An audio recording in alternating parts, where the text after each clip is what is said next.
Naaresto sa pamamagitan ng hot pursuit operation ng Station 4 ng Naga City Police Office ang isang notorious umanong akyat bahay sa Carolina, Naga City matapos looban umano ng sospek ang isang grocery store. Ayon sa pulisya, dumaan umano ang sospek sa bubong ng establishmentong kanyang ninakawan.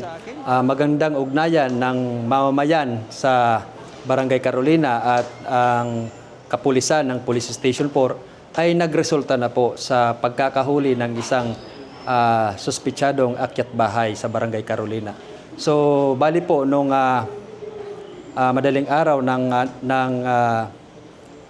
May 11 ay nangyari po itong krimen kung saan pinasok po yung isang grocery establishment sa Barangay Carolina kung saan ang suspitsado po natin ay dumaan po sa binutas po niya na galvanized roofing doon sa isang establishmento at pumasok po siya doon sa butas hanggang makapasok po siya doon sa loob at pumasok po siya doon sa kung saan nandun po yung kahadihero ng tindahan at doon po dilimas niya po yung mga binta ng tindahan. Malaking bagay rin umano ang CCTV camera sa establishmento kaya't nabisto ang sospek sa panluloob. Na-identify po natin yung suspitsado dito sa pangluloob ng isang grocery store sa Barangay Carolina at through CCTV at ay naano po to namukhaan at yung po ang naging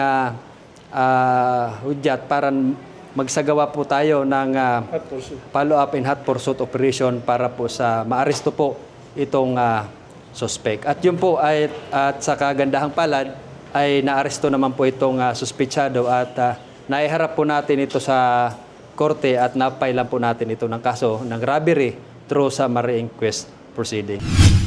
Samantala, gabi ng parehong araw, kalaboso ang isang 21 anyos na lalaki na ikinukonsiderang baguhan sa pagtutulak ng droga na residente ng Barangay Palsong, Bula, Camarines Sur sa ikinasang bypass operation ng Bula, PNP. Nakuha sa sospek ang hinihinalang shabu na may timbang na aabot sa 2.2 gramo at may tinatayang halaga na aabot sa 14,960 pesos. Nakuha din sa kanya ang kalibre 38 baril na loaded ng mga bala. Nasampan na rin ng kaso ang sospek sa paglabag sa RA 10591 at RA 9165 dahil sa posisyon ng baril at droga. Jan Amador, CSN.